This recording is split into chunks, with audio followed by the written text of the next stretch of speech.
Now, the Deputy Secretary-General of the Islamic Jihad, Mohammed al-Hindi, has spoken to Lebanese TV station Al-Mayadeen. He said this assassination is not only directed at the Palestinian resistance and Hamas in particular, but also at Iran.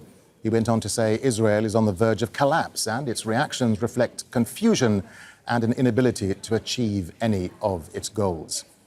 He says it's the first time in its history that Israel is facing such resistance. Let's get more reaction now from the ground in Gaza. Al Jazeera's Hani Mahmoud is in central Gaza in Deir el-Balah. Hani, we've been talking to you all morning since this news broke. So what sort of response has there been there from people who are waking up to the news there in Gaza, to the news of Ismail Haniyeh's killing in Tehran?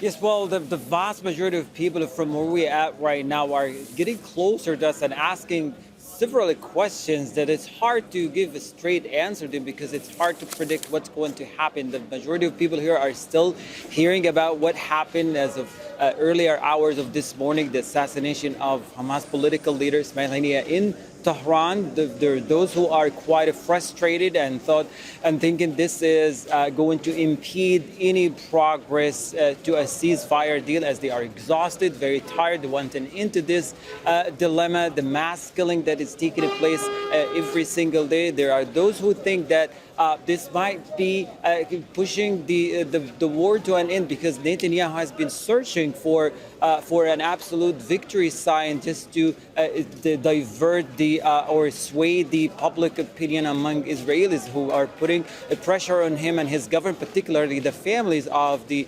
hostages in the Gaza Strip. But all in all, what we're seeing here, all of this is happening, and the Israeli military continues to strike across the Gaza Strip. We don't see any discernible impact on the conduct of war. Just as we were preparing for this report, the military chopper in the central area for about 5 minutes kept firing heavy machine guns on the eastern area of the central part of the Gaza, particularly al-Verge evacuation camp that has been under evacuation orders for the past 3 days, and people haven't been able to get back to their homes. They are everywhere in the streets. Operations continue in Rafah city, destroying the remaining part of the city. There is heavy artillery that could be heard clearly every once in a while from the point we are reporting from. People are giving mixed reactions right now, and the dominating narrative right now, do you want to see an end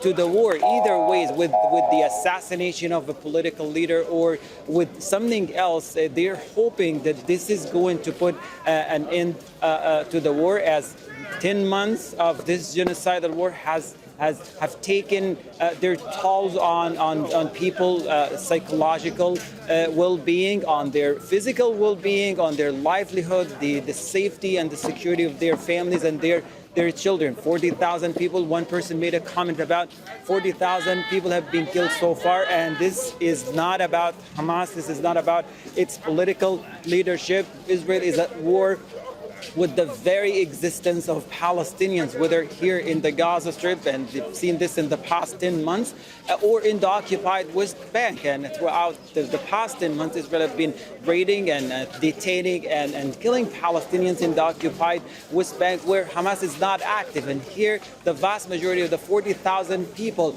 have been among the civilian population. So the reaction that we're getting here, that Israel will continue to do what it's doing as a colonial enterprise, destroying an occupied population, a colonized population, and whenever it's convenient, they will play the card of, no, we are targeting a certain group that is responsible for what happened on October 7th.